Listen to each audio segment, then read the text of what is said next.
Ayan, mga kabisdak dyan, mga kabisdak kong mga kababayan, ayun no. May ipapakita lang ako sa inyo no, kung gaano kadelikado yung aming biyahe lagi, lalo na sa General Nakar, yun.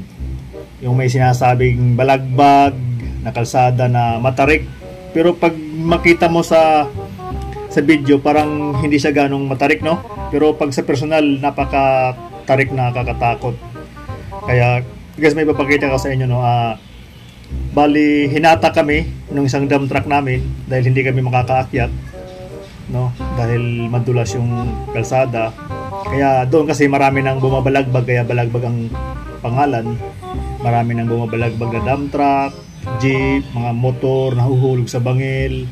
Actually nung isang araw may nahulog na trailer din, dalawang karga na backhoe, yun, patay yung driver no. So yun, kaya nung isang araw nagbiyahe kami doon, nag-pull out kami ng bulldozer. Ang ginawa namin ay nagpapahatak na kami bago umakyat doon sa packet na yung sa pahon na yun dyan sa ano, dyan sa balagbag. So guys, ito tingnan nyo kung paanong mga ginagawa namin, kung gaano ka delikado yung mga biyahe namin sa General Nakar. Kaya guys, tingnan nyo na lang. Peace out. Wag, sa atras.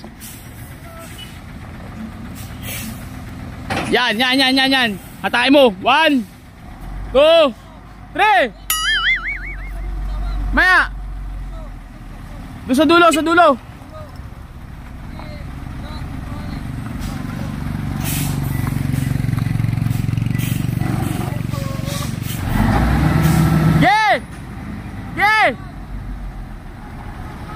Tagalin mo ang so! Bate!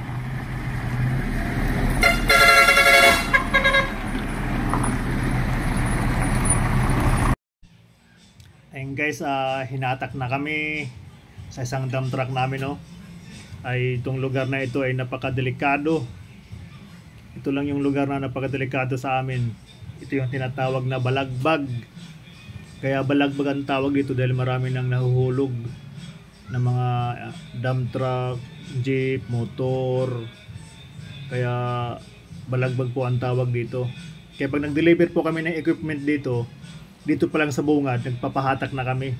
Dahil pagdating dito sa lugar na ito, yung pinagpapatungan, yung namin, hanggang dito lang kami, hindi na kami nakakaakyat. So doon pa lang sa baba, nagpapahatak na kami. So hinata kami ng dump truck na may laman. Tapos may nag-aalalay din sa likod namin yung loader namin.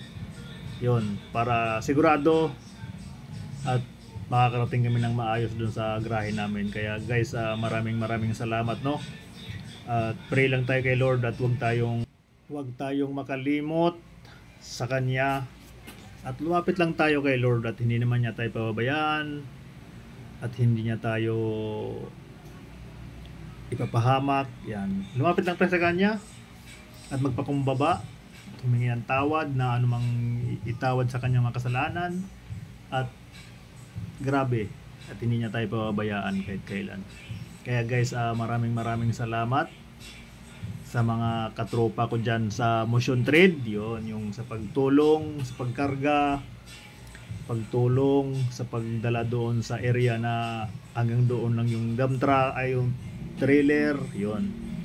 Yan guys, yung part na ito ay bangil yan. Sa kanan may bangil, dito sa kaliwa bangil din. Kaya napakadelikado. Pero sa tingin no, parang hindi siya paakyat no sa video, pero paakyat yan guys. Paakyat yan. Pero pagdating sa pagliko dyan, hindi na gano'ng akyatin yan, pero madulas pa rin yan hanggang doon yan sa taas. Napakadelikado talaga yung lugar dito sa balagbag na ito. Kaya nag-iingat kami. Nag-iingat ako, nagpipray ako kay Lord. Nagtabi-tabi din, kasama na rin doon, no? Kaya lahat naman na bumababa, nagbubusina. Lahat na umaakyat, nagbubusina. Sa part na dito sa kaliwa ko may nakalagay dyan na nakasulat, babala. Pag titingnan mo yung nakasulat, maliliit, parang grabe, iba ibang spirit na mayroon talaga. Nung tinignan ko nga, hindi ko na nga nabasa eh. Parang natakot ako eh. Dahil nilagyan na nila ng babala at gabi, 7 o'clock at hindi na pwedeng dumaan at napakadelikado na. Kaya 6 o'clock pa lang wala nang dumadaan dito, no? Sa kalsadang ito hanggang doon wala nang nagbabiyahe. Kaya kami pag naabutan kami ng gabi, hindi na kami nagbabiyahe. Doon na kami natutulog sa aming laging tinutulugan doon kila ate, no? Mayroon kaming bahay na tinutulugan dito doon sa baba na mabait din sa amin, wala din problema, na andyan din sila lagi na nagpapaalala sa amin. Yun. Kaya lagi na lang sila, laging pagkatong kami, sinusundo kami doon sa kung hanggang saan lang naman kami naka parada, na huwag kayong matulog dyan.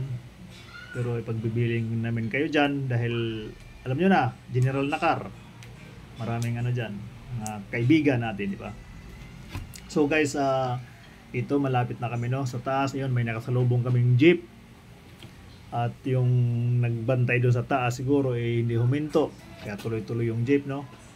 Kaya doon pala sa taas may naghaharang na doon. Hinaharang na yung motor o jeep or anumang klaseng sasakyan. Hinaharang na sa taas yan kasi masikip eh. Ayan, tingnan mo. Ako nakapinan ako sa kanan. Kaya samantala sa kanan mayroong kanal-kanal dyan na malalim din. O kita mo. Yan. Pinang-pina yan. Yung blade ng bulldozer.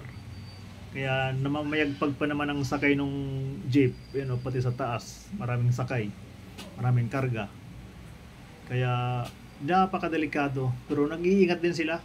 Lahat ng mga dumadaan naman dito nag-iingat. Yun, yung kalbong naka-tricycle na yun, naka-motor na yun, hindi makapag-antay, talagang singit ng mga motor dito. Kala mo may mga lisensya, wala namang mga lisensya. Kaya walang pakialam. Pag nadali naman, patay. Thank you. At sorry. Kaya guys, maraming salamat sa inyong suporta, no? Kaya next week, baka bukas babalik ako ng Nakar. Pipick upin ko yung Dynapack namin. At yun. Para iuwi din, no? At sobra na, may bago na kaming Dynapack. Brand new, 2 andun na sa bundok, kaya yung isang Dynapack namin amin ang iuwi para dito na sa baba gagamitin. Kaya guys, maraming salamat, thank you sa lahat ng mga supporters ko, mga